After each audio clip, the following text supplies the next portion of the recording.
What you doing, beloved? Attention, attention, my black brothers. What I want y'all to do right now is take out the do-rag, the silky, tie it down. I want to see the waves glistening. If you got nappy hair, pick it. Don't let nobody discourage you. Ariel. Black boy. All right, y'all, it is Black History Month. It is the best. Not the best month. Yeah, call it the best month. I celebrate Black History Month every single day I wake up. But what is one thing y'all are looking forward to through this month, or something that y'all not gonna play with during this time? Because I already know people have been pushing my buttons specifically at work. So what's one thing y'all not having for this? Oh, wow. Leek, you can go first. Honestly, I think I'm glad I'm older because I'm not saying I never took it serious, but I take it more serious. So I at least try to learn a little bit more outside of the regular Black history. So I try to I'm looking forward to, learning outside of what I know this month more than I've learned before. So Fair political. enough. Come on, politically correct. My ass don't know. I ain't take it serious. I didn't. I was like, slavery. I will take reparations though.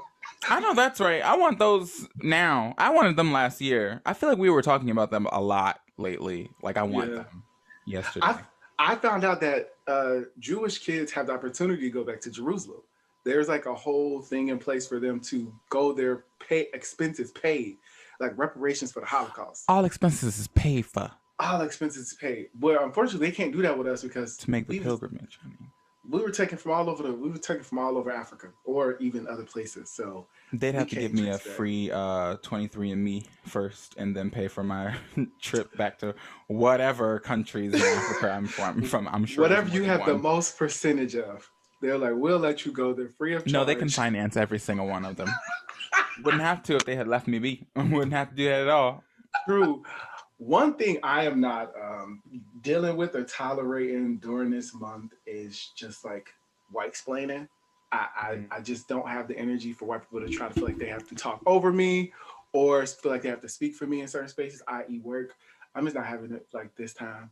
I'm also not educating people on blackness. I'm just not. It's not a conversation. Doing that shit, no fucking way. I'm not doing it. I don't know. So the last time I told myself I was going to do that, I think I was in college. It had gotten to be 2016, and I said, I'm not arguing with you motherfuckers about this anymore. I'm not opening my mouth and wasting my breath and energy to tell y'all something I've been saying for the last 4 years, and that hundreds of thousands of other black people and other people of color have tried to tell y'all. I'm not doing none of that.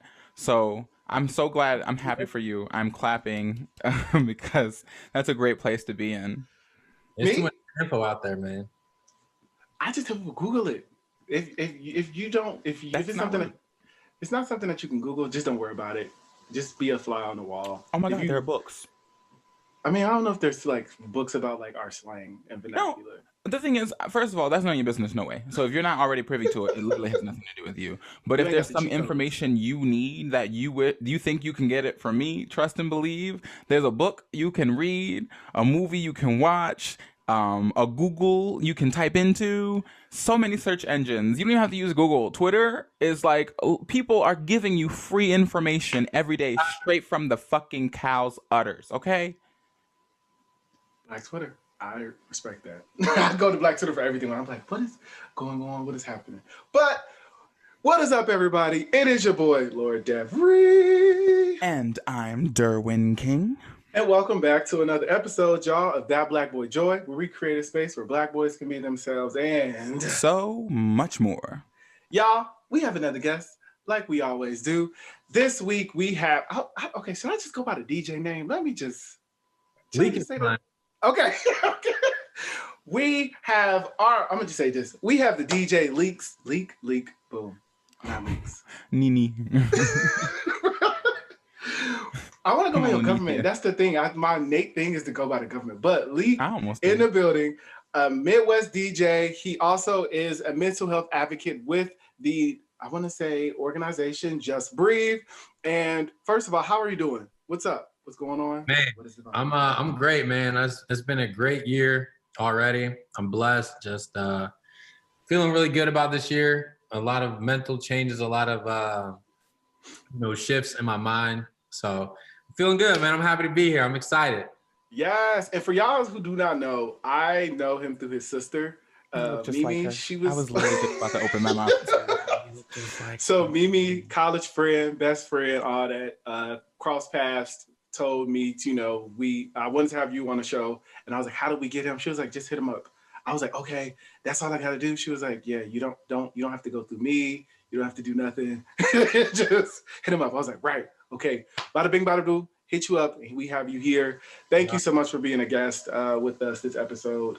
What are you about to say, Devin? It's the way that you guys have the same eyes for me. Like I'm genuinely like, wow, this is so. It is. It's they're twins. Oh, my sister and I. Yes, not us. I was like, looking at my screen I'm like, we both got glasses on. Like, hey, Mimi. We get that a lot, and like we always are like, do we look alike? And it's like, Yes. The funny thing is like, my sister and I, we have the same mannerisms, and it's crazy. That is the same thing. What's the age difference? She's 95, I'm 93, but she's February, I'm June, so it's like a year change kind of. Okay. You could have said, so you 28. I really would have given y'all twins. In June I'll be 28. So you could have said 28 and 25.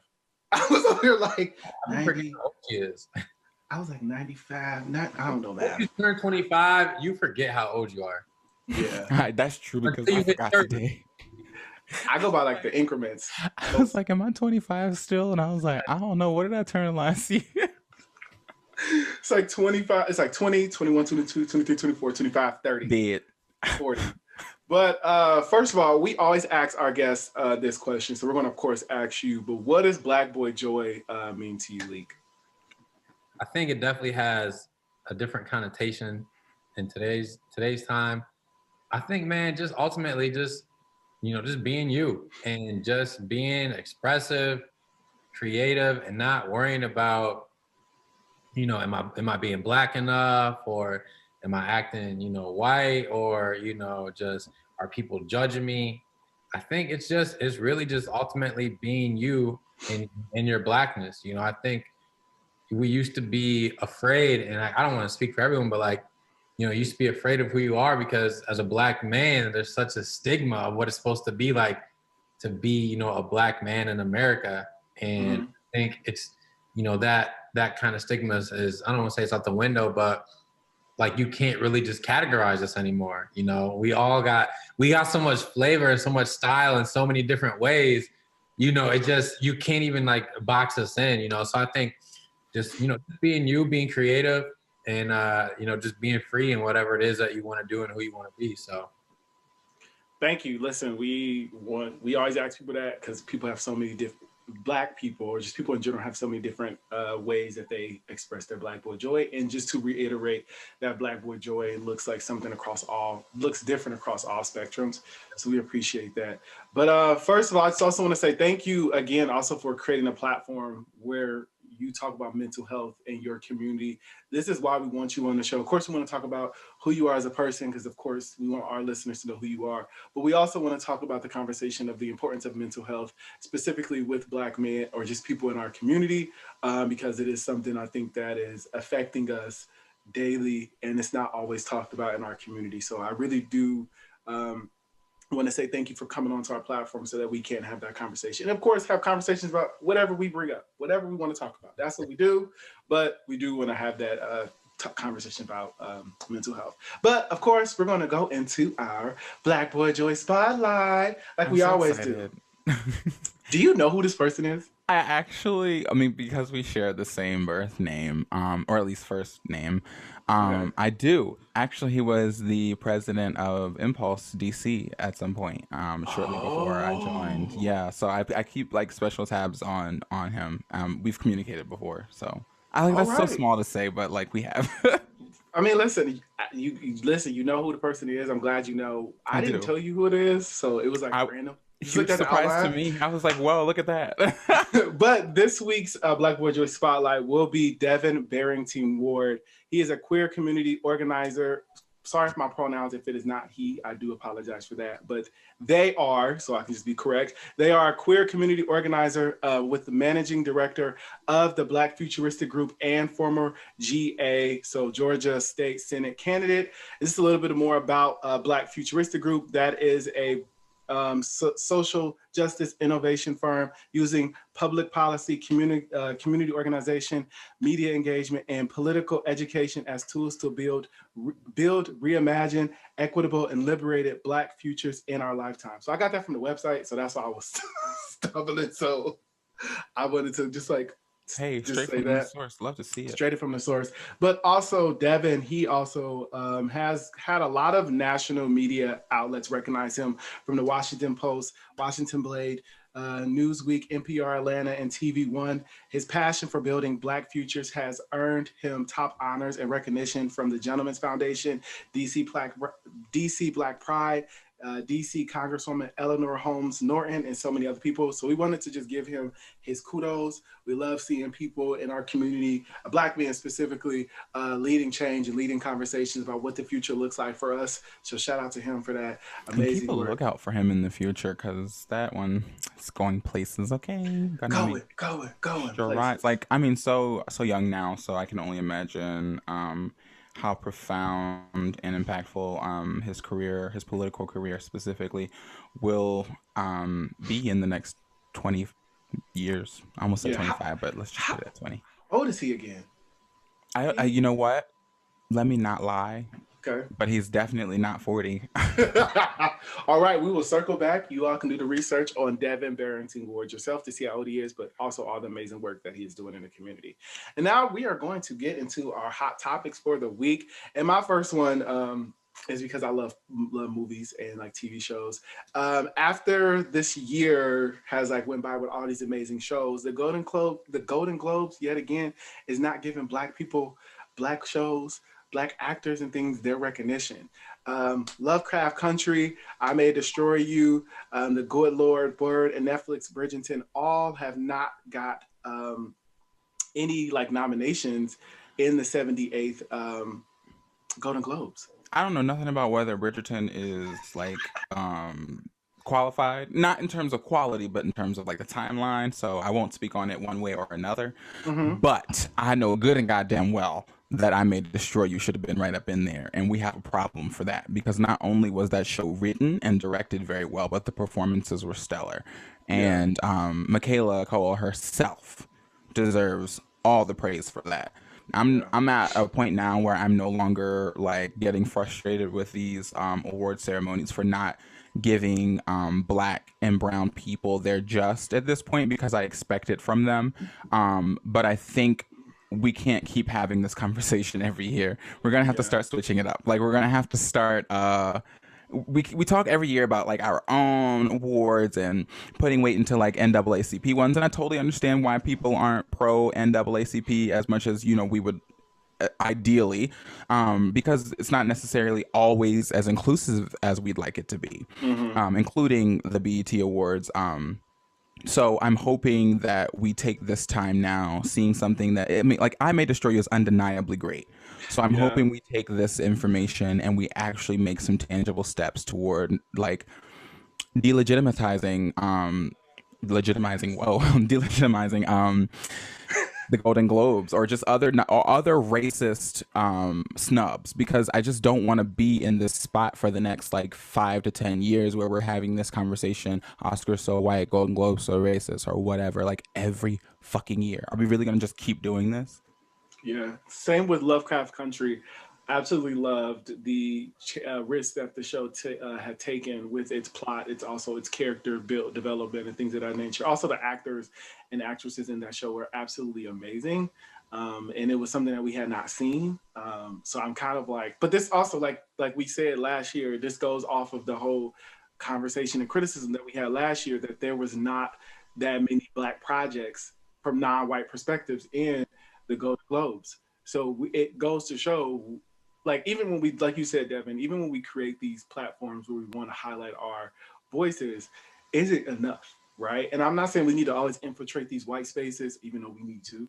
But I think that we can't rely on white people to give us the proper voice, right? We can't really rely on that because we've seen numerous times that if we give them the tools, we give them the resource, they will exploit our trauma. Our trauma is the only thing that they would like to have us be, and that's not who we are.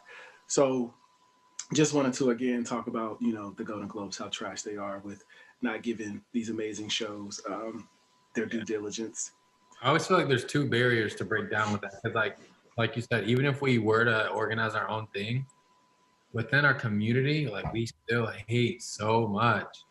Like, there's just so much like tension sometimes. And like, you know, we like to decipher like what's cool and what's not still so much, you know. That would be like my only fear is like if we do get it, are we gonna still hold ourselves back, you know, from giving the respect that's deserved? Not saying like I think we would, but hopefully, you know, like we wouldn't, you know, but we definitely need to stop like thinking that the Golden Globes or the Academy like is the only thing that can give us, you know, the recognition it deserves. You know, at the end of the day, like it's just a bunch of people that really don't mean that much casting a vote. You know, so. I think it's important that we also give people their flowers in different ways, and this isn't to try to say that like awards don't mean anything, but like there are 365 days in a year, and say comes out as I May Destroy You. That was like earlier in 2020. So that was the entirety of the last half of 2020 and some change for everyone to consistently give that production its flowers. I mean, I talked about it until the date was like done. And I just feel like it is our job as Black media outlets, as Black publications, as people who support Black art to at every opportunity to give praise to those individuals, so that we're not waiting around for them to be recognized by things like the Golden Globes, and then we're completely befuddled and disappointed that they don't get their flowers when they really could have been receiving just even the little flowers throughout the way, you know?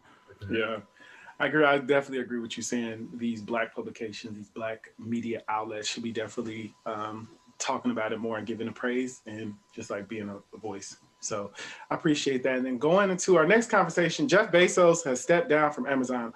My package is about to never come now. I'm just say that. I believe that he was the hardest working person under Amazon. I feel like he individually delivered my packages for me. He expedited them when I need them. One thing I can say about Amazon, y'all, too, is Amazon, when they say they're delivering something to you on time, it comes 2 days before that. I've always had that happen. I know it's going to come. If I order it on Friday, it probably is going to come Saturday, if Monday. But Jeff Bezos is stepping down. And I'm just like, wow, like, what is going to happen to these packages now, y'all? The goddamn thing is changing around Amazon. I do have a suspicion. I saw somebody tweet this and I was like, okay, I'm glad I'm not the only one. I was like, obviously either something happened or something is about to happen, because why else? I mean, they were like, oh, well, he wants to focus his time and energy on other things. I'm like, you know, Jeff Bezos has been like a billionaire for quite some time now, and I'm pretty certain he's had a lot of time to sit back and do something else. So something is either has happened or is about to be unearthed, and I'm really interested to see where this goes over the next couple of months or however long it takes for that to be exposed. I mean, granted, we often as human beings like to think that there's something deeper than there is. Scandal. There often is. Infidelity. We'll see. Fraud. Tax evasion. I'm just right. So exploitation. Who knows? Well, we know there's plenty of that. White people giving up power to me sounds just unrealistic. No, because they never would. What'd you say? They don't do that. No sense. Yeah. So I'm like, y'all. One thing I say is white people, they love power. So when they let go of that, has to be either somebody made them do it, or there's something that may come out of the work that it'd rather not be so mainstream if he's the face of an organization. Something he's getting in front of. He's getting in front of something or doing damage control for something else. I don't want to wish any wrong on him. I hope it's that he just want to take a mental, but I know white people. So they just want to just relinquishing power just is something that's tactical. So yeah. We're going to stay up to date with that. But does anybody else have hot topics they want to talk about, discuss before we go right into the meat and potatoes? I feel like something happened. in the last 24 hours that was really worth noting. I just want to say that I have PTSD, post stress, or post Trump. Post-traumatic stress. No, post Trump stress disorder. Because I'll be sitting in my apartment like, yo, I have not heard anything crazy in a week. What is going on? Like, I'm expecting something bad to happen or something crazy to be said. And I'm like, oh, Biden's the president. Like, I forgot. Like, I see Biden on Twitter, like President Biden. I'm like, President Biden. I'm like, oh, yeah. He cleaned up the dirty work. He's literally cleaning up all these orange Cheeto crumbs right now. So we don't know what Biden is doing because he's in the office literally like saging it. Like, he's like, I got to do all this buffoonery, get all this out the way. I just need to just focus on that. But Trump, I think he still is in the process of getting impeached. I think they actually want him to stay in trial. They wanted him to testify, and he said he's not going. So I have been, today I told myself verbatim, there's really nothing you can do about Donald Trump being quiet right now and the possibility of him, popping up with some bullshit. So you just need to like breathe and just wait for the shit to happen, because I did get a little weary about not seeing him, like about not being able to put fingers on where he, like a kid, like, oh, I can't hear you. Yeah, a little too quiet. I can't see you. I can't hear you. What's going on? When you have bad kids and it's quiet in the house, you're like, somebody dead. Somebody has strangled the other person. Somebody is in the dryer. It's too quiet. It is too quiet. We do that with Trump. Even if we can't check what he's doing though now, because Twitter got deactivated. Right. So you just gotta hope. So I mean, I've been paying attention to the woman. I'm gonna call her QAnon lady because that's what the people have been calling her on MSNBC. They're trying to get her removed from all of her cabinets, or all of her teams or whatever that she's on. And because do you know anything about this? No. Okay, so there's this QAnon lady. She's like a representative in Georgia, and she has threatened another person in the House. She has called for the execution of Barack Obama. I think of Nancy Pelosi at some point. Nancy Pelosi had to actually step in to move the woman. I think her name is like Corey. I just don't want to get her last name fucked up, but she had to move her office because this lady threatened to like hit her, to like hurt her. This is like a white lady who's been like supporting the ridiculous like conspiracies that QAnon comes up with. This belief that like the politicians are like a cult of like child molesters who are like lizards at heart. And I've heard that. Right. I think her name is like Marjorie. And I really wish I had had her name prepared, but I don't really actually want to say it, like Voldemort. Voldemort. She's fucking insane, and like the Republicans are refusing to distance themselves from her. And so right now MSNBC and CNN are having this like long conversation about what that means for the Republican Party, because they were at some point looking to get a little bit redeemable regarding Mitch McConnell actually making a valid point, and even at some point making it seem like he would vote appropriately for the impeachment. But now things are all looking like they're in the air. He never like said he was going to go one way or another, right? But he did. He just started sounding a lot more reasonable. Started to sprinkle some of that, like, I might turn on this nigga. Yeah. I might just. I mean, they called her a cancer because she's really awful. Like, she's genuinely, they called her a cancer to the party. But I mean, her constituents are going pretty hard for her, and it seems like the Republican Party is going to do everything they can to protect her. Really, really, really interesting to witness. So I'm going to keep looking at that. The next time I talk about this, I'll probably have a lot more articulate points about it. Like, I've been watching it all day, but I've been working at the same time, so I've only like gotten the main points without actually getting the verbiage. So I apologize that I couldn't articulate that for you guys in a better manner. I'm like, you do that because I don't know politics. You tell us about the Karens and the Johns. It's just interesting because I know that, like, I mean, granted, I will say that CNN and MSNBC like to gas shit, but this is definitely an ongoing thing, and it is absolutely going to be a part of a larger issue, as far as just like getting politics back to some sort of like realistic realm, because right now they're so absurd. Like, we're really talking about politicians who acknowledge QAnon, not just acknowledge it, but don't like, they don't distance themselves from it. They're not choosing to condemn it. They're actually entertaining it. And at the point that that sort of like conspiracy infiltrates our government, we're in a really huge shit show. Like, this is a circus. Our politics are genuinely a circus right now. And I can see the Biden administration trying to sort of like reel it in and bring some more civility to it, some realism. And they're in a fight for that because Republicans are so, they're so far down this road. I mean, this has been happening for so long that I think they are afraid that they will lose their base and therefore lose their political power if they actually get back to a realistic point. So that's where we are. Keep me up to date because it stresses me out. I do these last couple of years, the politics have definitely stressed me out. I will say I became more involved in the conversation of politics just because like I needed to know the importance of my voice, and then also like what is really happening that I'm not quote unquote aware of or think that I have a say in. So I think that these couple of years I've definitely tuned in. You ain't got to say in this shit. We just got to sit back and watch what these motherfuckers gonna do. I'll tell you that much. That is all Congress. That is all them. I'm not crap, but like I said, keep us up to date. But we are going to get into the reason we are here today. Leek, we're going to talk about you. That is what we're here for. So first of all, please tell us, the audience, the listeners, who you are and just a little bit about your upbringing. I always like to label myself as an extraordinary guy. Yeah, I was like, what the hell is that? But I get it. Like extraordinary, but like just like extra, you know, a little wordplay.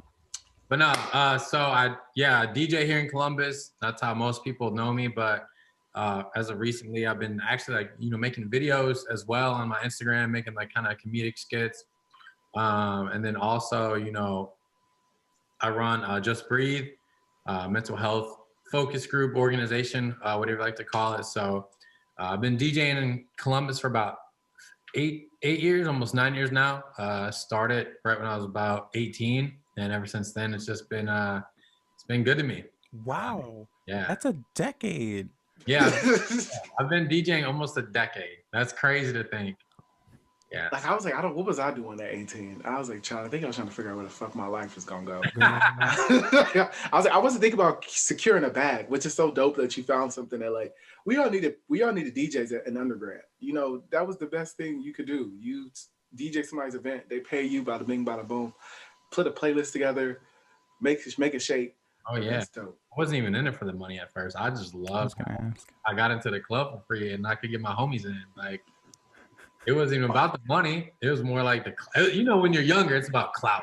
And then you learn about business and, you know, and money and things like that. But yeah, I mean, like when I first started, man, I was just, you know, happy to just be doing something that I never thought I'd be doing. And, you know, I was doing it pretty well to get booked and people, you know, liked me. So I was like, hey, let's roll with it. But yeah, man, almost a decade. And then, you know, as I get older, I'm just trying to get into different realms of life, just, you know, expand myself. So, yeah, I don't want to say too much. I don't want to, you know, mess up any questions or anything. No, we gonna find some other questions if you do. Honestly. Also, the clout thing doesn't end at childhood. Let's be clear on that. I'm into age. I'm washed, man. I don't care about clout anymore. Yeah, so you're a reasonable person because all these other motherfuckers will be like 35 years old, still clout chasing with nothing to show for it. So here's what I'll say. When you're doing something and you're doing it right and you're doing it well, the clout you'll never have to chase it. I know that's right. It will come to you. No, that's right. If you are really about that life, like I remember, so a short story, in college, I wanted to like get into like clubs and parties for free. So I told them I was a photographer. I said, I've been practicing all this shit, right? Got the most basic camera. Didn't know I needed to get like one that had like a lot flash on it. Didn't know I needed to get one that like, you know, could like be clear, all of that stuff. So I go into this party with this basic camera thinking I can, and I had to tell myself, yo, I'm really not a photographer. I wanted to say I was, but then ultimately I did perfect the craft. So in the beginning, I did it for the wrong reason. I wanted to like have clout. I wanted to say I get into parties for free and I can invite all my friends. But then I forgot I also got to do the work that they pay, that not pay me for that time. But excuse me, woo. That is a short story about how clout almost like embarrassed me or humbled me. Oh, it can humble a bitch real quick. Trust and believe that. Well, I'll give you guys a quick summary, like how I kind of got into the scene here in Columbus. So, Yes. I actually was supposed to go to the University of Tiffin, outside of when I finished high school. I was supposed to go on a track scholarship. I used to be a pretty good track athlete. But my mom and I kind of fell out, and so I didn't know how to do all the paperwork and, you know, Parent Plus loans, things like that. So I withdrew, you know, just nervous about not having enough money. So I ended up going to University of Toledo. But up to that point, I've been kind of dabbling with DJing, you know, the software, this and that, nothing serious. So my friend Brandon was a rapper at Toledo. And so he was always hanging with this dude named DJ Scholar. And so I'm 18, they're all older. I'm at all the parties. I'm in the club. Like I'm kicking it. I'm not even supposed to be out, you know, at these type of things. So I'm watching how these dudes live and like how much fun they're having. Cause I come from like we used to go out, but like, you know, like now it's like you kind of more grown, you're doing it on your own type stuff. And so like I would see him DJing, like, I'm like, man, like the way this dude is controlling the vibe, like is so dope to me. I'm like, man, like he's playing all the songs, people is like getting hype. I'm like, man, I'm like, I want to do that. And so like, you know, before I was gonna figure out what I was gonna do, I knew I didn't want to stay at Toledo. My dude found this little DJ board at Bed Bath & Beyond, like it looked like a toy. It worked, you know, worked with the software. So I took that with me to Ohio Dominican, and I started DJing, you know, in the dorm room on my little Bose speakers. Roommates hated it. They're like, what is this dude doing, man? Like, you know, got this little. I was practicing my craft. That's what the fuck I'm doing. I make it. We all make it. You feel right, we gotta practice. Real. So, you know, we used to go to Big Bar a lot. And like one night I was heavily intoxicated and I tweeted at Big Bar and I was like, oh, like Big Bar should let me DJ sometime, like blah, blah, blah, you know, just messing around. And then I get a message the next day from one of the main DJs. She's like, hey man, I saw your tweet. We could use some more DJs, blah, blah, blah. So to your point, I'm like, whoa, like, I don't know what I'm doing. So I messaged him back. I'm like, hey bro, like I would love to do that, but I don't really know the first thing about DJing. Like, you know, I kind of just started. He's like, that's cool. Come in and shadow me. So that dude is actually, he's been like one of my best friends for like the past, since I met him, we've been like, we're brothers. Like I'm like, his kids are like my little nieces and nephews, and, you know, his wife, like we're all like, we're family and stuff. So after that, just everything just kind of took off. So I would go to Big Bar every week, stand in the booth, watch him. He didn't let me touch anything. I just shadowed. And then like, you know, one week, you know, down the road, he let me get on the mic. And then I start emceeing, which was the best thing for me because that's the hardest thing. Anyone can learn how to mix and blend, but mic work, that's tough. Yeah. So I hate when people like those DJs that keep talking in between, like, all right, I need y'all, how y'all feeling? We got shots at the bar. I'm like, okay, you need to know the timing. Like, know the timing of when to jump in. What is that about? Like, what is the like incessant urge to always speak? Is that like a tactic, and is it ever effective? I really must know. So it just depends on the ego of the DJ.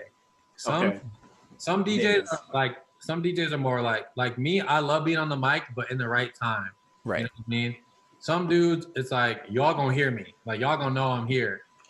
Some dudes are like, you know, all about the music, you know, so I'm kind of like a mix of like, I want the music to take control. And if I need to get on the mic, I will. You know, if I got to shout out a birthday, or, you know, if I want to say something witty, or, you know, I see somebody, I see my boy, Devin. Okay.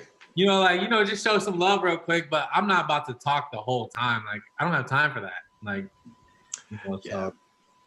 But then some promoters get on the mic and I'm just like, bro, please let me just DJ. Like, Let me just do my job. So you, you know, yeah. poetry, so.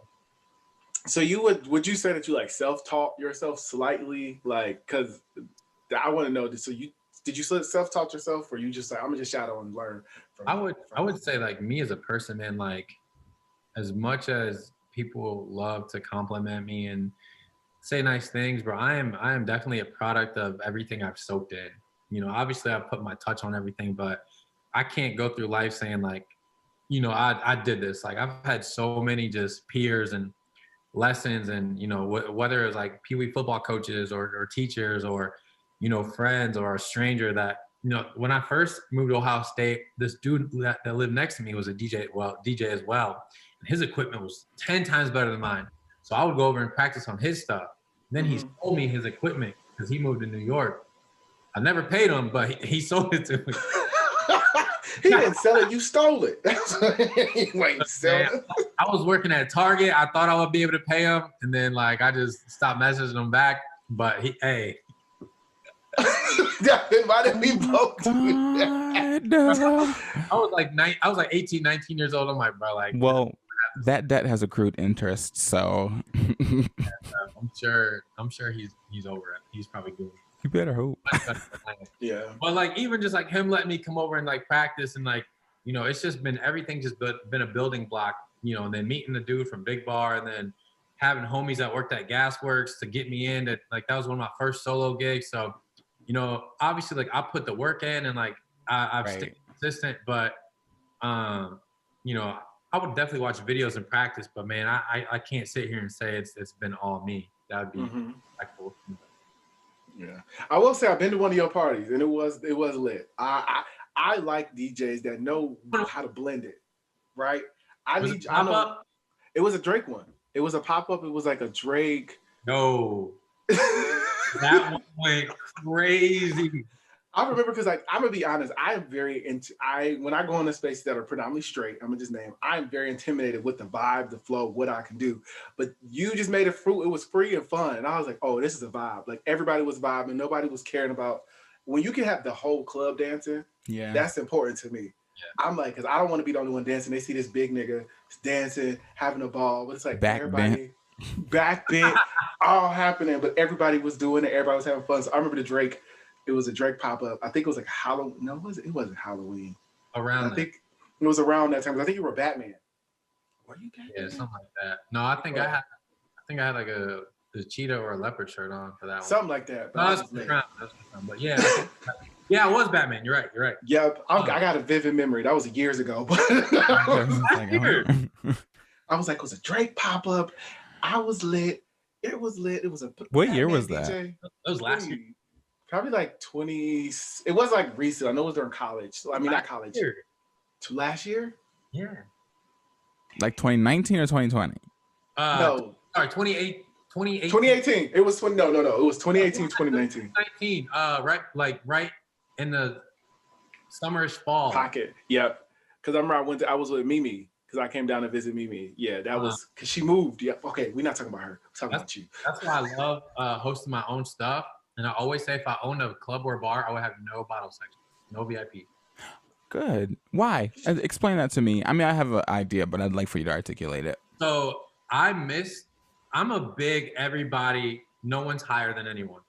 Like, obviously, like, it's nice to have bottle sections, but I miss the days. Like, I love house parties because we're all in here together.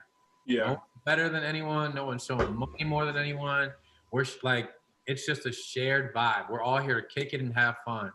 So I always say, if I own a club, I would let people, like, if it's a birthday or something, you could reserve, like, space, but I would never have, like, bottle section because I would want everybody to just be in there vibing and just have a solid, good ass time. Like, just come in here, just dance, have a good time. Don't worry about getting a section and paying $300, $500. Like, just come kick it, man. Like, I don't think we forgot how to kick it.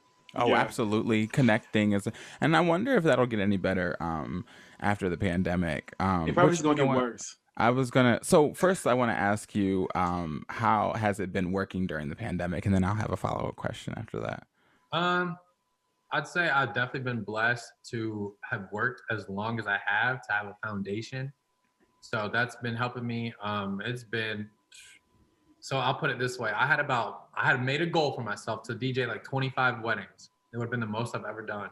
I probably booked around like 18, 19 and probably could have got more. That's good enough. I think I did maybe 3 or 4 this past year. Wow. So That's good. let's just say that I lost a lot of money. Wow. And then I was working with I hate kind of going back on this, but for the sake of the podcast, because I don't like to give it power. Yeah. And sound like upset. But we don't throw that shit away anyway. So I had just started working with Ohio State men's basketball as their in-arena host. So I was doing the interviews. I was on the floor, fan interaction. Then working with the crew. I was their DJ, and I had just interviewed with the Columbus Clippers to be their in-stadium guy too. So I would have been doing all the fan stuff. So I would have literally been working maybe a Tuesday night, Friday. I would have been literally working almost every night for like the crew, Ohio State men's basketball, and the Columbus Clippers. And then on top of weddings and that's money. Bars. Oh yeah, I was about to Columbus Clippers and Ohio State, like that's money right there. I was ready to pay off some bills this year, but have you been able to book any virtual events at all? Has that been like an option for you? I'm not a big virtual guy, man. I'm a big I had some friends that we did one in the beginning of the pandemic. They all kind of shot me some donations, which was very nice of them, man. So I appreciate that, but it's just not the same for me. I'm a big I didn't think so. Interaction guy. So then, with that being said, are you in the talks or in the thinking stages of any like post-pandemic events, just like getting that shit lined up? For sure. I got a lot of things planned post-pandemic, even in the midst of it, try to do some things safely. But, once this is over, I don't even know. I don't even want to say over, but once we get that like kind of like yellow light, green light, I'm getting to work, man. Like I'm about to work. Like I've never worked. I miss it. I just miss working. Like I love to work, So yeah. You know what? I'm interested in seeing how club promoters and venue owners revolutionize, safe gathering. So like finding an innovative way to have people connect with each other and then also remain safe, because in a post-pandemic world, we're not going to be able to go back to the same habits we had beforehand. Yeah. But I don't think that means it'll be impossible for us to like go out and party together. So I'm interested to see what are already kind of like pre-COVID running, like Atlanta. Yeah. But there ain't safety precautions. That's what I'm saying. But imagine how great it would be in a collaboration between yourself, a venue owner, and a party promoter, coming up with these like cool, intricate ways to have people connect with each other and still have that vibe and like create that atmosphere without like a room full of people breathing the air of like 10 people who have COVID or something. Yeah. I think about like silent disco DJing. Like it's just like you're like in a booth, safe by all means, and everybody gets headphones and they can hear what you're like silently DJing. How do you feel about that? I'm not the biggest fan. Didn't look like it. It didn't seem like I was like, he ain't buying it. It's like this is some lick loud. I like the room shake. You gotta remember, I'm 90s, 2000s baby. Like trying to, like if it's like I'm at a festival, like I like them at festivals. It's different. It's like kind of outdoors, but inside, nah. I'm trying to be. I feel that. Okay. Because when you take off, it is that weird thing though. Because when you take off the headphones, it feels like it's the weirdest shit. It is the weirdest thing. The movies romanticize it. Like the television shows and the movies make it seem a lot like litter than it is. And like it is cool to have music in your ears and you be like, oh shit, like everybody dancing, and then take your shit off and you be like, oh okay. Oh, I look stupid. Right. Like that feeling is a lot more drastic than you think it is. You take those earphones off and it really is like, huh. Yeah. But I want to go into the conversation of how you grew up and things like that. So you grew up in Medina, Ohio, correct? Okay, I wanted to make sure. I didn't know if you and Mimi, whatever. How was that? How was growing up in Medina for you? Because I know that's predominantly white. Man, look, like it's funny. Like I've had this conversation a couple times. Growing up in it, you don't recognize what you're in. Like, you don't understand it. You just it's your norm because you get so used to it. But looking back, it's like I was just trying so hard to just be accepted in two different spectrums. So for me, my mom was very like, we grew up in church. We grew up going to Bible study, church every Sunday. Like my mom made me wear like certain clothes. Like I'd be dressed up for like sixth grade classes, and everyone else got like on Nike shirts, and they're all like, "Why are you so dressed up?" Especially being like one of the only black kids. And then, I got called a nerd a lot because, like I used to dress a little bit nicer. I had glasses. And then, the saying, not black enough for the black kids. And what is it, too white for the white kid? No, not black enough for the black kids. And not black too black for the white kids. Yeah. It was one of those. I don't know. But anyway, I just grew up, I had like a lot of white friends, and like, I almost feel like they viewed as me like almost equal to them because like of how I talked and like how I acted. And then like, I had my black friends like most of the time, like they're like my cousins because like we all kind of grew up in the same. So it wasn't necessarily like I had black friends. I just had black family. So I was like, yeah, it's your fam. I didn't really get black friends till I got to college. My sister will even tell you she thought when she came to visit me that she's gonna see a bunch of white dudes, and she was like utterly surprised. But it was tough, man. Like trying to just be chameleon like and just figure out like where do I fit in? Like, I know like why do you talk so proper? Like most black dudes that grow up in the suburbs go through the same thing. Like, why do you talk like this? Why do you act like this? Like, things like that. But I will say that I made it work for sure. I didn't let things get to me too much. And I credit that to my mom, just instilling the right characteristics in me, and, just to me like to people say, mess up my mindset or mess up my character. So I got to give, props to Mom Dukes. But yeah, man, I think, I was surrounded by, some great people, but and as much as I hate to say this, like it was almost harder for me to like get along with my black counterparts than it was the white counterparts. Because I was always judged a little bit more because of like how I acted, you know what I mean? Yeah. And when I went to Toledo, it was a very it was eye-opening because Toledo is like hood. I'm from the burbs, so I got like, niggas looking at me like, what's good with you, bro? Like, huh? Like just here to DJ. Yeah, you kind of soft, bro. And I'm like, what? I'm just here to DJ. My first day, man. I'm just trying to find my math class. Well, like, no. I remember, like, actually in my math class, I had all black classmates, and it was like, yo, everybody here black, and that class was buck wild. And I'm sitting there like, yo, this shit is crazy. It's like white kids are just quiet. You got a couple bad white kids, but yo, I'm in here like one girl. I vividly remember like one girl's phone goes off. She's texting her, and the teacher's like, sorry, like it's a white old lady, and she's like, the rules, like no phones, blah blah, like, and she's like, it's my mom. You want to talk to her? Like and the teacher's like, and I'm like, oh yeah, we can do that. Like we can talk to the teachers like that. Like it was crazy, man. Like very eye opening. So listen. In black schools, I think I said last episode or episodes of white people in black schools fear us. So once we realized that in those spaces, we knew we could run whenever. We knew we wasn't learning anything that whole school year. When we realized you feared us. I don't know about if white folks do that in their classes. I know they're very obedient, but in our class, if you fear us, we already feel like you don't trust us. And you I don't know about obedient. I'm here to let you know, because one thing we had at Queen Anne's County High School was some badass white kids, child. I ain't want to put my whole little school government out there, but where'd you go? I digress. Where'd you go to school? It's in Maryland's Queen Anne's County High School. Maryland, yeah, y'all a different breed. Oh. They knew that water.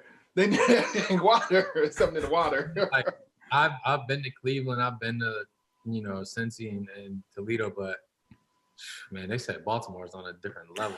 Now Baltimore is its own place now. I'm gonna tell you one thing, okay? Baltimore and Maryland are very different. Yes. Very, Yes, they very are. different. Because Peachey County here is part of Maryland, honey. But Peachey County and Baltimore, no matter how similar they may be, are very different. They are.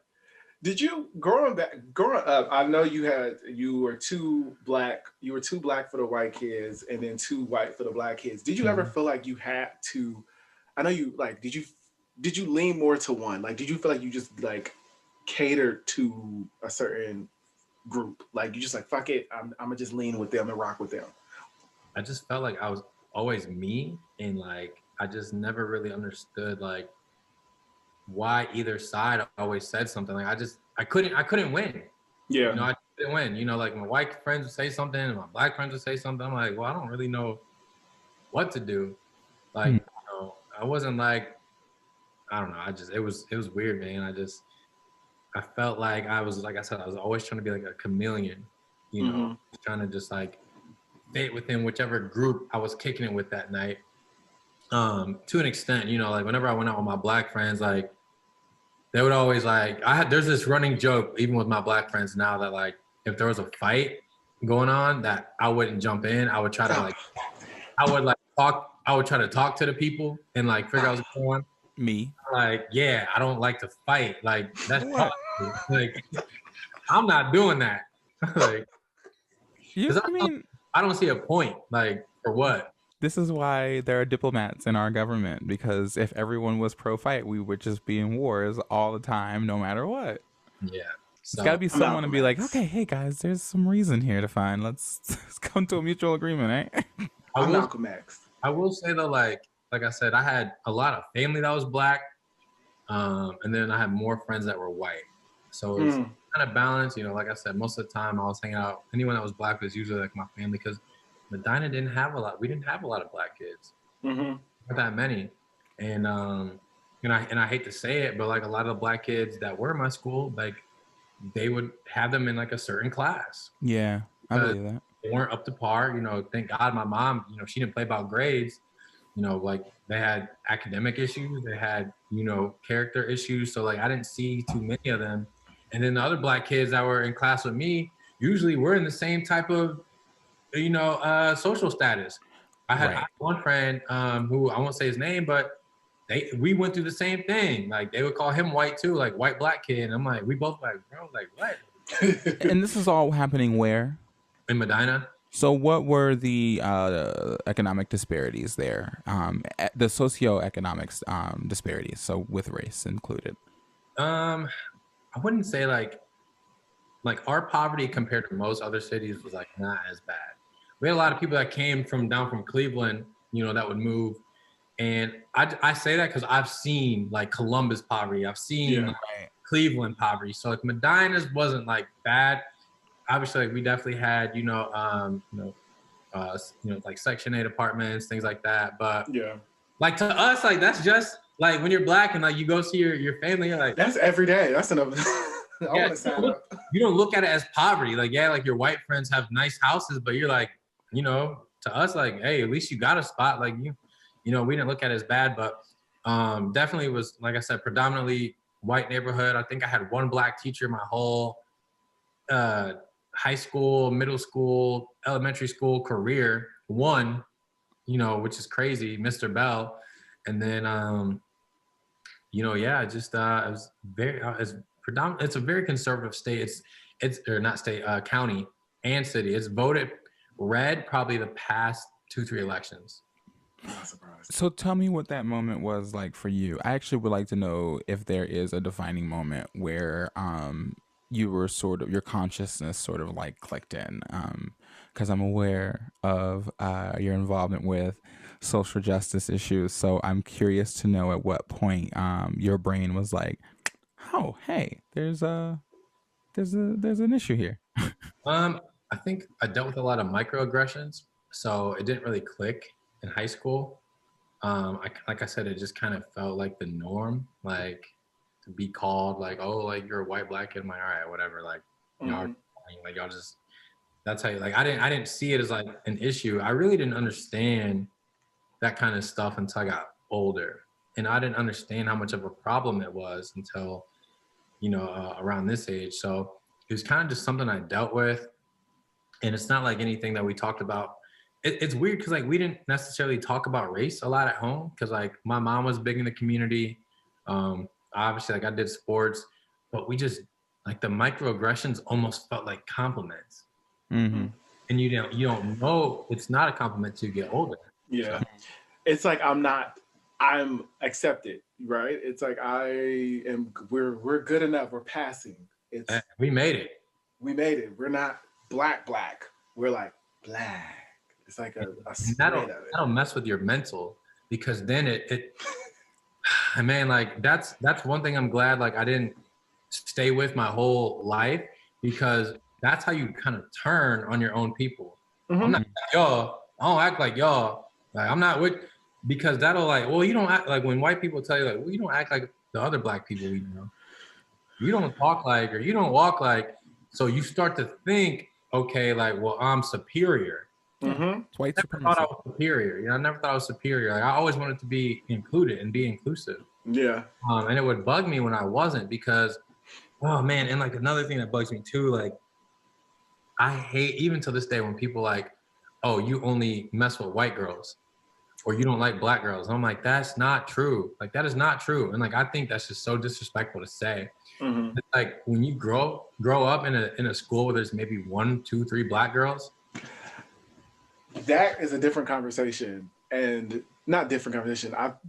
Where you grew up. Sorry, I'm gonna let you finish because I was passionate. You're good, but it's like people don't understand. Like you become a product of your environment. It's not that I don't date or won't date, but I didn't have a chance to.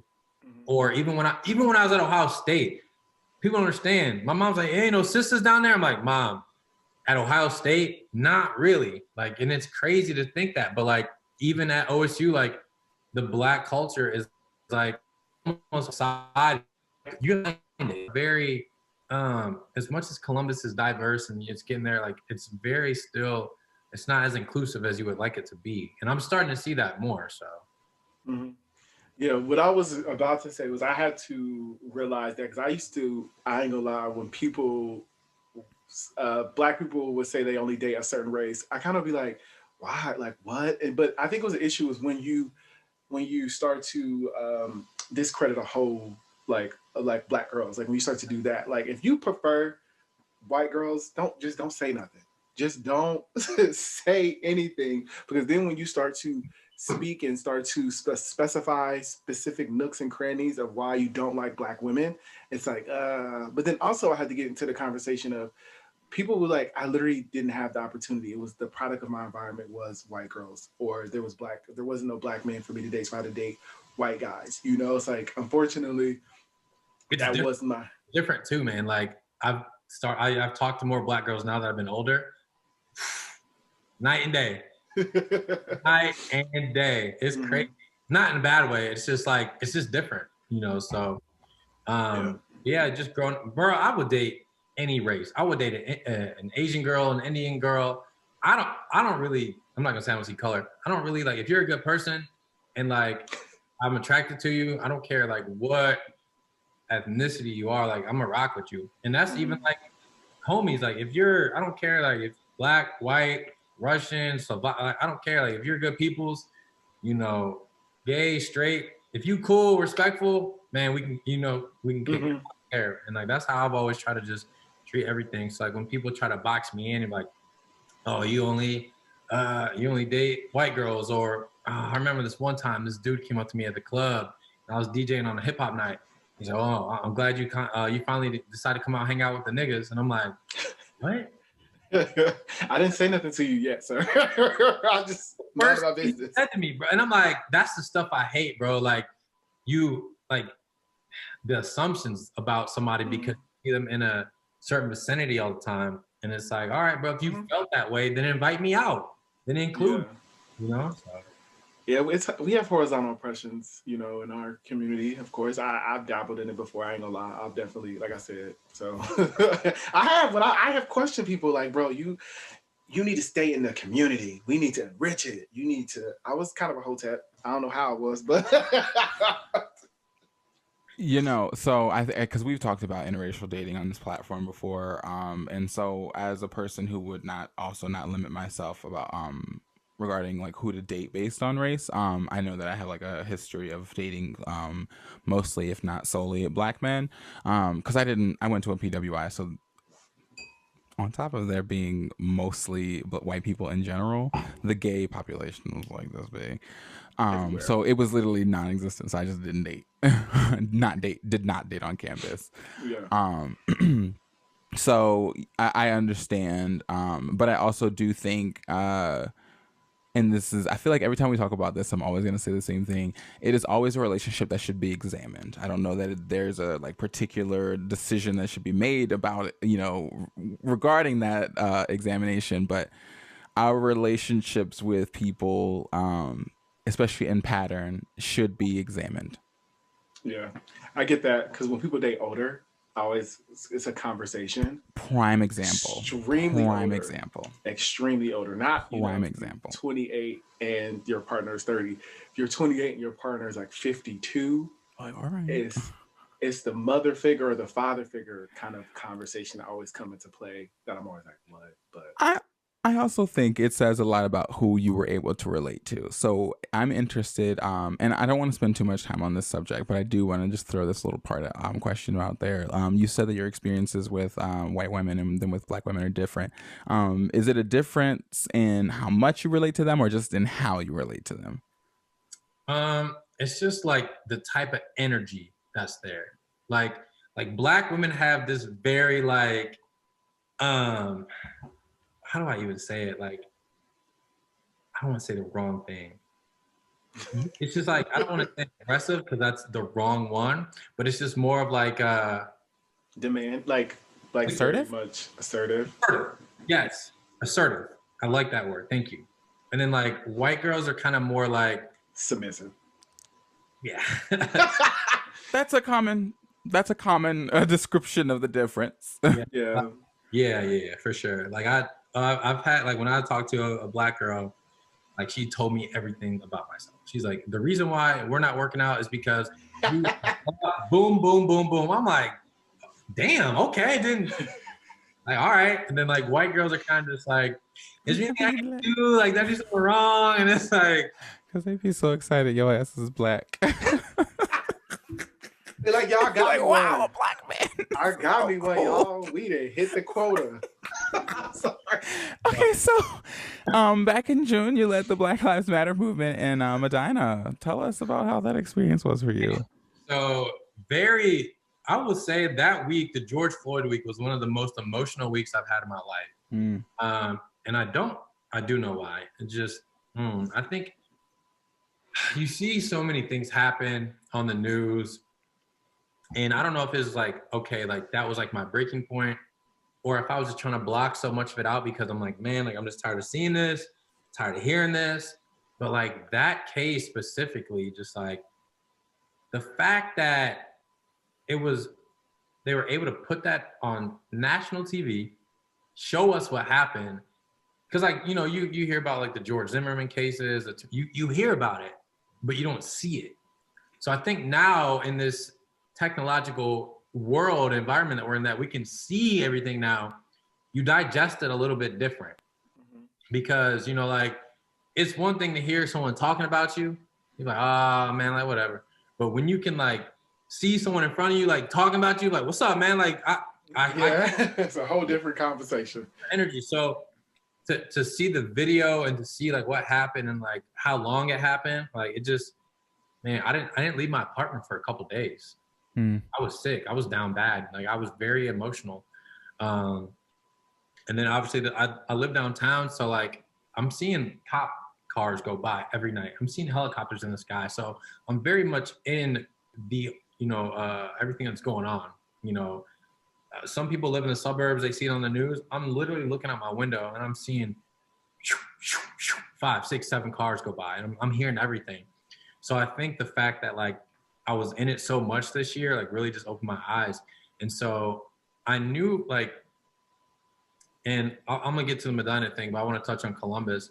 I was going to a lot of the protests here, and I've never been a big protest guy because it's a lot of hoopla, hoorah with some people.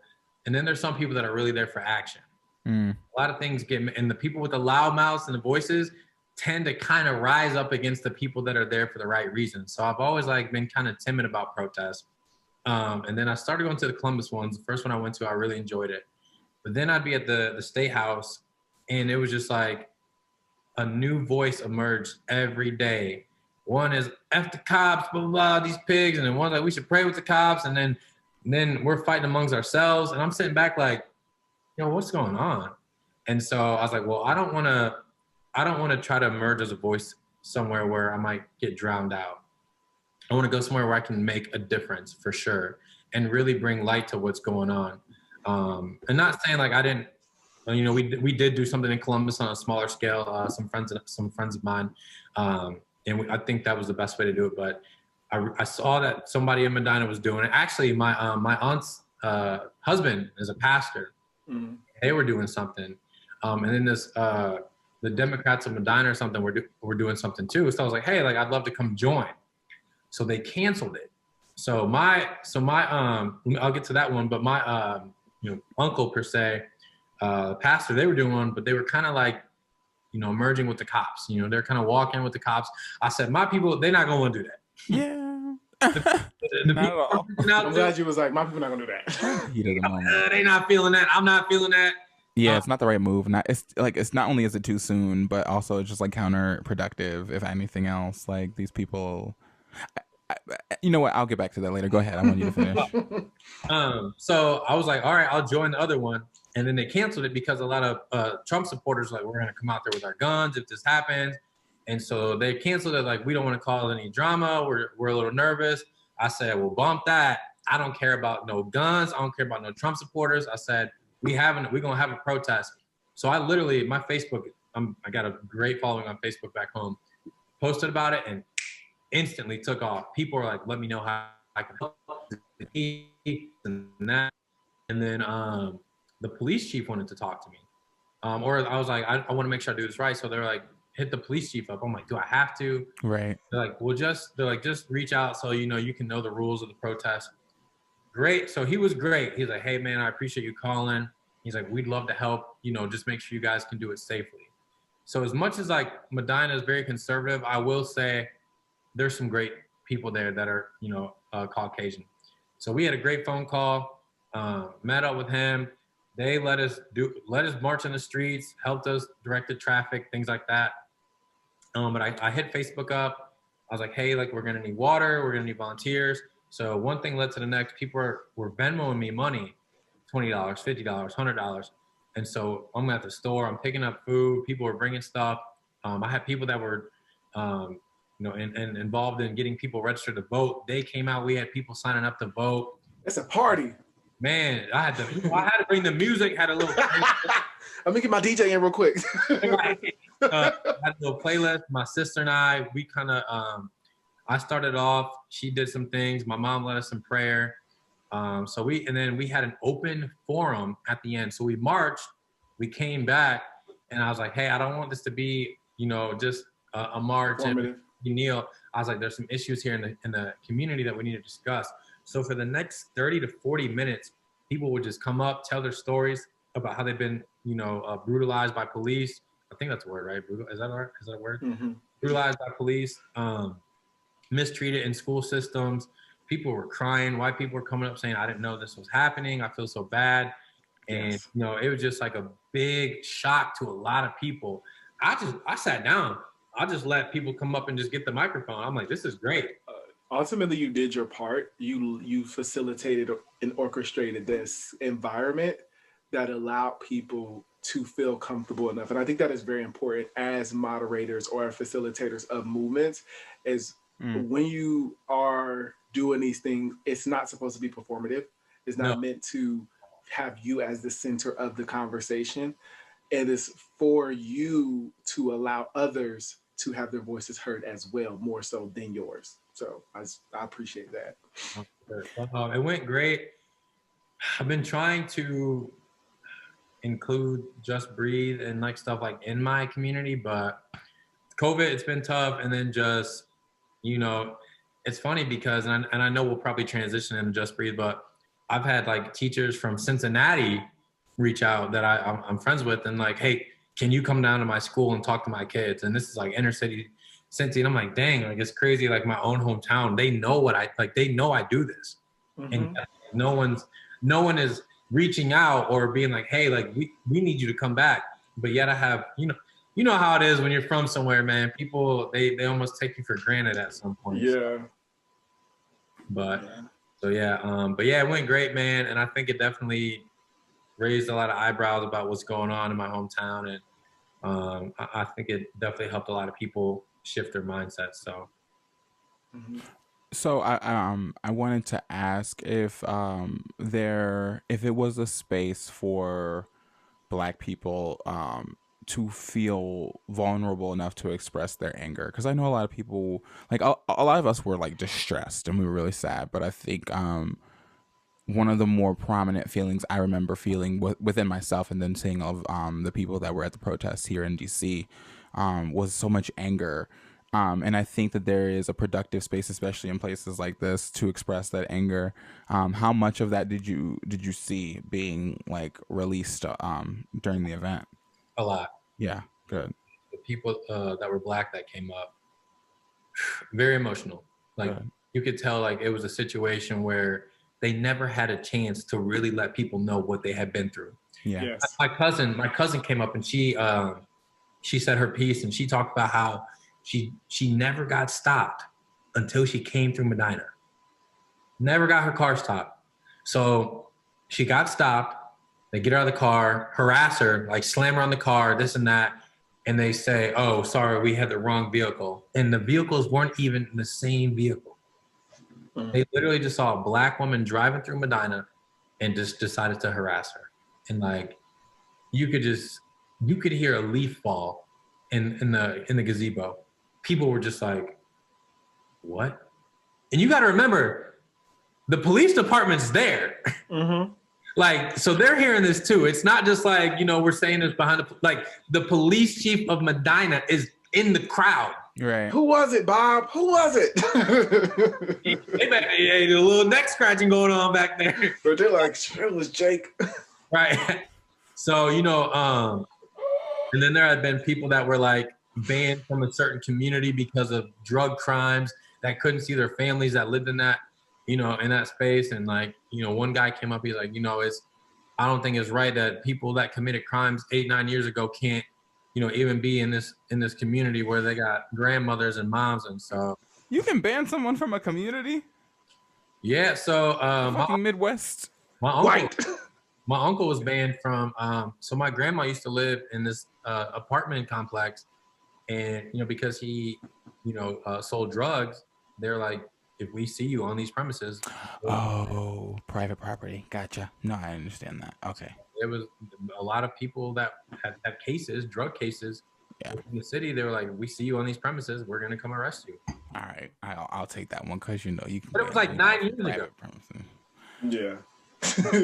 that was how you ban somebody. Like, you can't ban somebody from coming to a town. The fuck? It's like they have a tracker. They got you. Put a chip in them. Same way that you can ban someone from a store. Gotcha. Yeah. So, I do want to. Oh, no, I'm sorry. Go ahead, Devery. No, you're good. You tell me about what Just Breathe is. I know our audience has absolutely no idea what Just Breathe is. Yeah, this is my baby. I love talking about Just Breathe. And you better brag, okay? We tell people to brag. We glorify. Come on, go brag. Sorry. So it started really like, personally for me, my mental health took a huge toll when I got hurt in track. More or less. Obviously when I was at Toledo, I went through a lot because I kind of was just out there by myself. I was like eating breakfast by myself, lunch by myself, like trying to figure out life. I said, my mom had just kicked me out, and I was living with my boy Hunter for the rest of the summer. So like mentally, I'm messed up. Like here I am, like I just finished school, I just won a state championship in the 4x1. Got a job, and my mom kicks me out of the house. So mentally, I'm like, dang man, like I did everything right.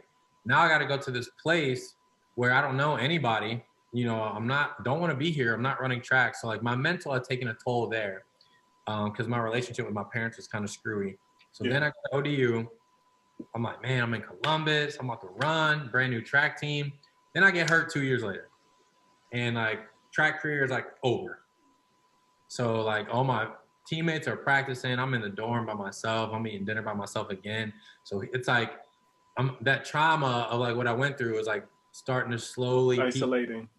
and like I'm losing sense of self because when I ran track in high school, that became my identity. The dude that was good at track. I was no longer the corny black kid, now I'm got a little muscle on me, got a little speed on me, you know what I'm saying? Like I'm going to state, I'm in the newspaper.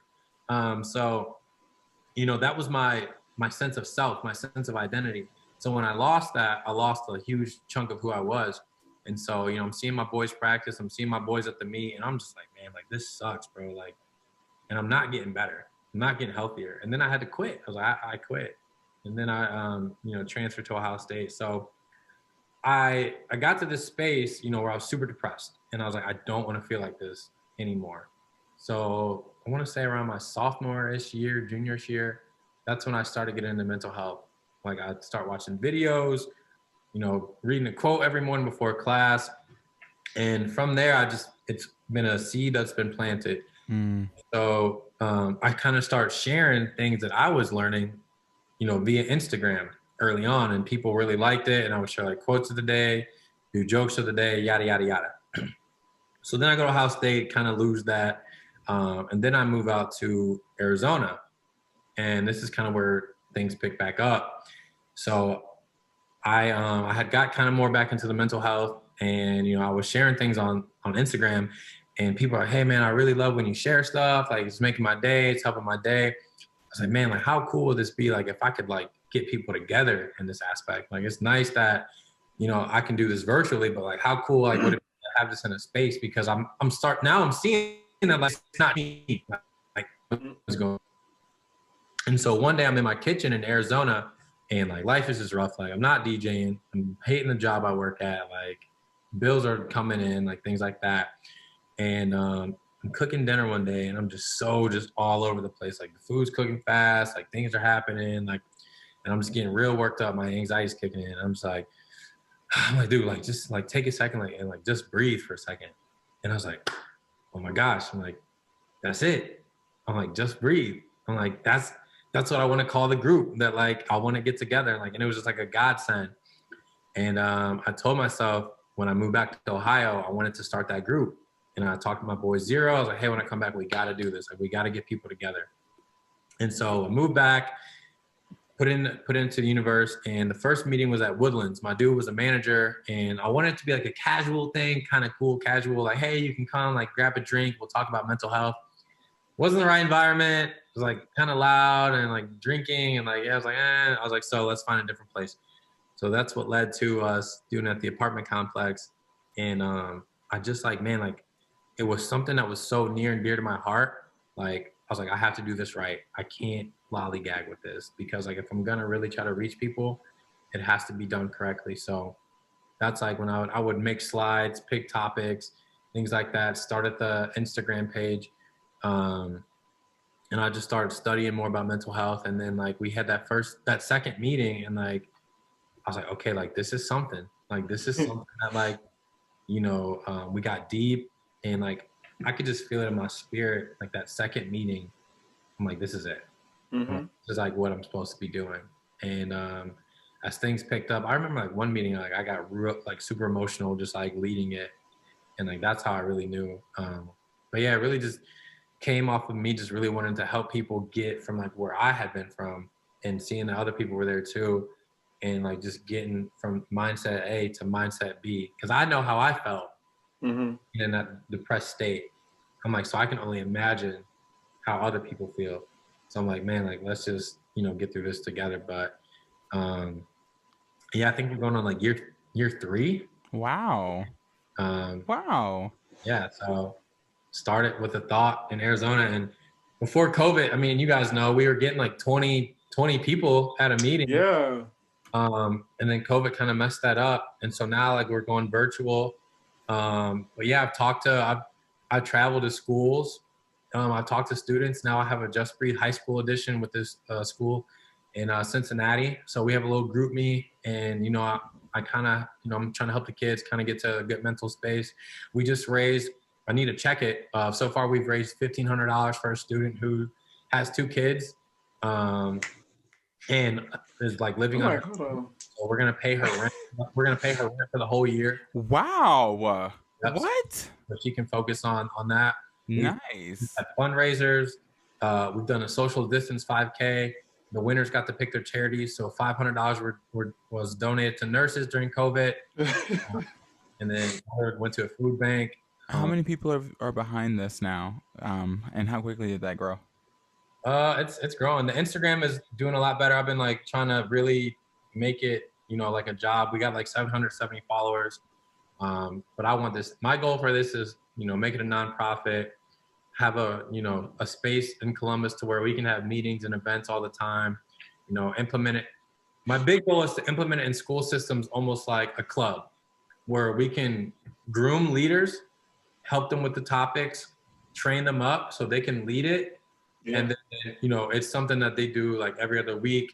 And it's like, I can just check in like, hey, like, how's Just Breathe going at, Columbus, whatever. No, it's going good. We got 10 kids that come regularly. Cool. And then like, bringing in maybe to the corporate space. But, I want this to be something that, just explodes and like it really just becomes a space where people can come and talk. And it's not a lecture. It's like a space where we can just discuss. So big goal for it.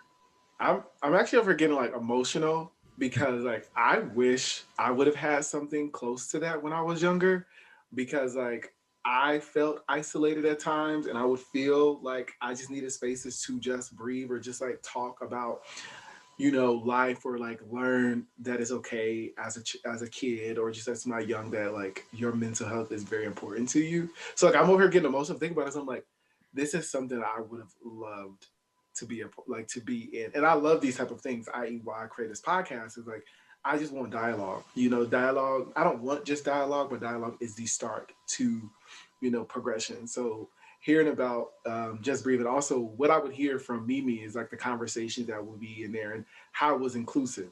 That's one thing I think is very important for me in these spaces is as somebody that's queer, a queer black man going into these spaces where everybody's identities are incorporated, feeling like I also had a space in there as well. And like it was a space that felt like that. And I was like, okay, I was like, better have our voices in there too. I would never tolerate like any, and for the most part, it's been great. Everyone's kind of been there for the same reason. And like, once you kind of catch the vibe, but like, that's one thing I will never tolerate is disrespect. We can have difference of views within like how to handle things maybe, or we can bounce ideas off, but like, that's one thing that like will never be tolerated is like disrespect. If you don't understand something, educate yourself or ask questions, but to disrespect it, never. That'll never be tolerated. So I appreciate that. I also appreciate how instrumental it's been in people's lives. I think that like the fact that and there's something beautiful about taking your own pain and not only determining that you're going to change it for yourself, but then taking those skills and taking those strategies and allowing other people to benefit from them. There's something noble. And I think that's our job, right? Like, I mean, I guess I shouldn't put this expectation on people, but when we find a way to overcome our own trials, I think it is ideal that we teach other people how to do the same if they can. I think also importantly with Black men, and I wanted to touch about that as well, is I think that the conversation of mental health, also I wanted you on here, Leek, is because like it is not something that I feel like is always casual in our brotherhood, right? It's not in spaces. I do see it where speaking from my own experience, I've heard it more in queer spaces. And when I would be in space, when I would play basketball, and when I played like ran track and things like that, I didn't think it was okay to talk about like how I was feeling in those spaces. So I was like, I appreciate that.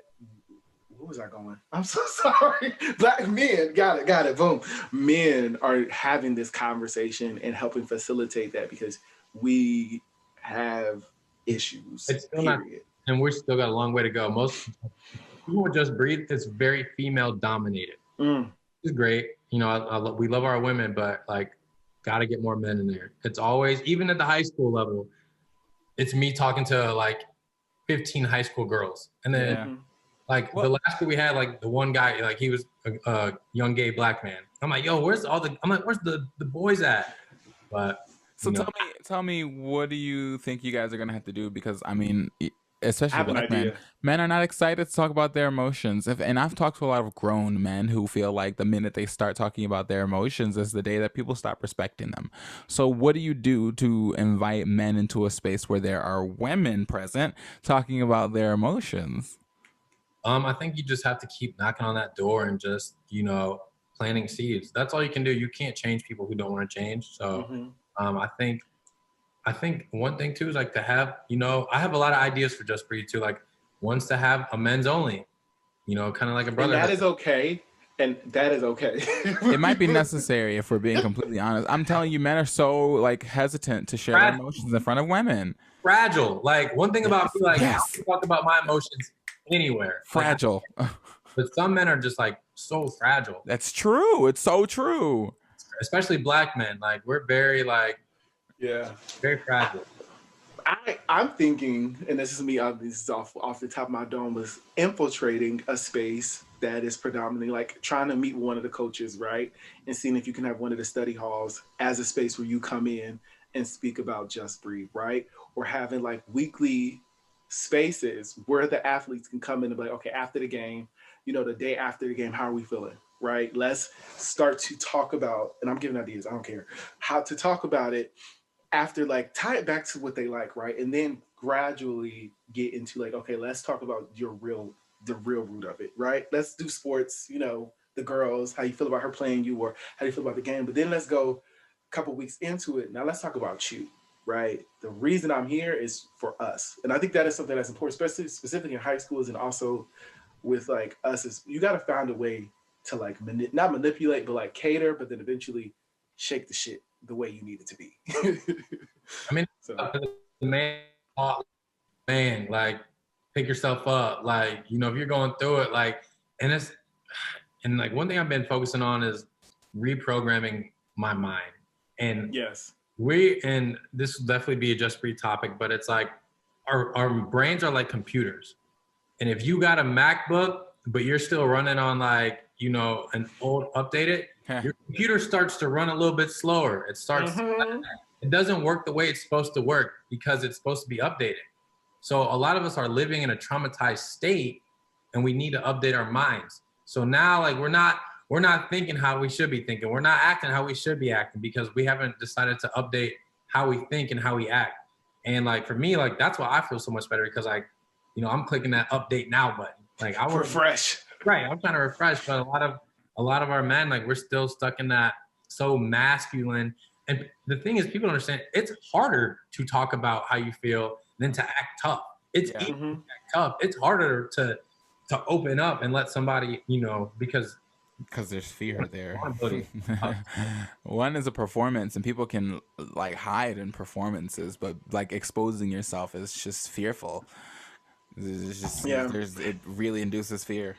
And there's also a thing about healthy masculinity as well that needs to be discussed more and talked about more. Is like it is okay to, have pride in things or, want to be a protector. But when it comes to the extremities of belittling others or feeling like subconsciously pushing down how you really feel, that's when it becomes an issue. I'm somebody, I can say I want to be a protector with a partner, with family. Like eventually I want to do that. I don't think that's a bad thing unless it gets to the point where I feel like you can't do anything without my help, right? Or the conversation of I want to, be a leader, right? Like, but also be able to follow as well. So I think it's that the conversation of healthy masculinity needs to be reiterated in these spaces. But then also, I think we just, like you said, Devin, Alik, is like masculinity is too fragile in their mind space that we need to like help fix that. An update. The update is like, we are all growing, right? None of us are perfect. None of us are expertise on mental health or masculinity or what how healthy masculinity look like with being generational black men. Like we are learning as we go. So it's the importance of continuing to the update. I think that's the perfect analogy, is like to continue to press that update. because we're learning. Like I say, I am not perfect. I will make my mistakes. I will accidentally say the wrong pronouns. I will say the wrong thing in certain spaces. But it's the fact that I am trying to admit the wrong, apologize, and then also progress in a space where those errors are limited, so that it's not an issue continuing on.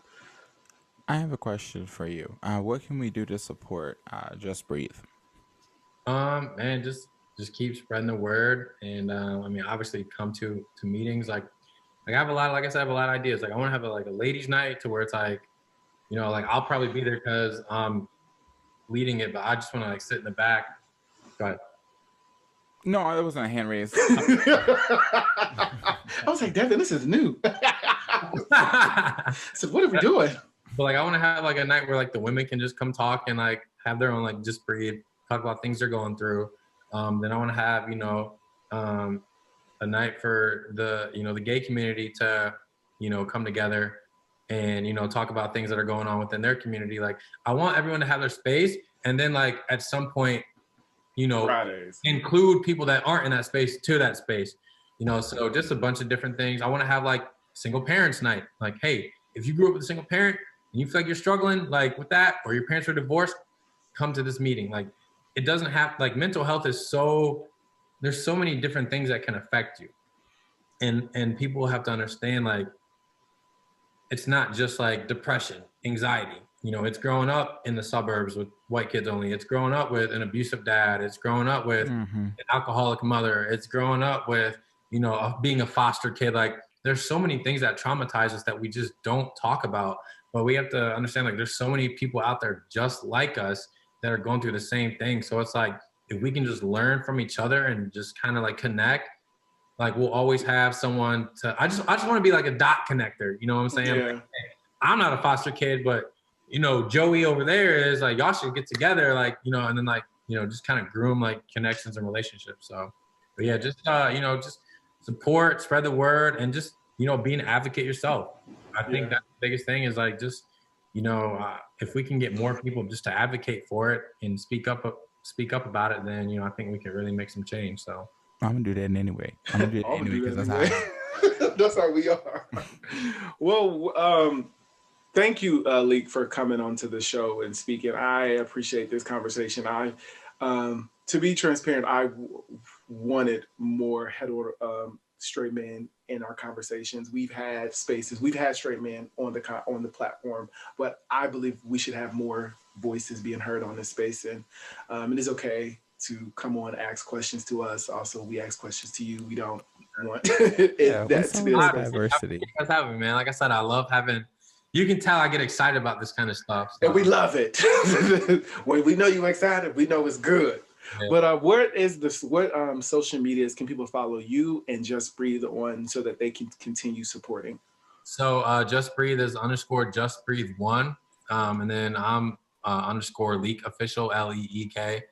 And yeah, I'd say Instagram is probably the best. That's where I do most of the stuff. Twitter's kind of just like for fun. Yeah. Yeah. Yeah. And then lastly, what would you tell your younger self, knowing about mental health now, knowing about the importance of your identity? What will you tell who you were, that kid that was in the cafeteria? Oh, nothing. Like, because without all of that, like, I would not be sitting here having this conversation, So yes. I think the fact that I had to go through, my mom kicking me out, going to Toledo, hurting my hamstring, and then I didn't even get into the Ohio State story. I was on academic probation for like 2 years, yeah. I've had that. I've had a semester. I've had a semester of academic probation. Good run. Long journey, so, but I wouldn't tell them anything, man. I think now I understand that that's what shapes you and like that's what makes you. So like I think people are so ashamed of their failures, but not me. I'm proud to tell you, like, yeah, man, I was on academic probation and I ended up being I was supposed to speak at commencement. I was supposed to be like the commencement speaker, but I didn't get my TA didn't submit my grade fast enough, and so they're like, well, we don't know if you're gonna be eligible. So like they stripped me, but yeah, I was that same kid. That same kid who didn't know where he was gonna go to school, and then like I'm speaking at commencement at Ohio State. It's like, it's like something to be proud of. It so is. you gotta just take your failures and grow from them and learn from them. Just understand like they're there to shape you. Because if life was perfect, like it'd be boring. It would be so boring. Boring. No, I love being gay. I just tell them, keep going. Just keep messing up. You'll be all right. Keep fucking up. Just keep going. You're going to learn from it. Thank you. So if you all would like to, sorry, that was a weird transition. Thank you so much, Leek, for the conversation and also the platform where people can follow and support you and just breathe. But like you always all know, if you would like to continue the conversation with me and Devin, you can hit me up on my Instagram and Twitter at _LordEvery. That is _LORDEVERY. And you guys know you can catch me on Instagram at Derwin King. That's DERWINKING. And on Twitter at Free Negro. That's FREENEGREAUX. And if you all would like to continue the conversation with That Black Boy Joy, you can hit us up on Instagram and Twitter at That Black Boy Joy. And if you would like to be a guest or write into the show, you can hit us up at That Black Boy Joy podcast at gmail.com. And of course, please watch our YouTube visuals. Check our YouTube out with the visuals of our podcast. They will be updated soon, but we just wanted you all to check that out as well. And like we always say, please be so in love with who you are.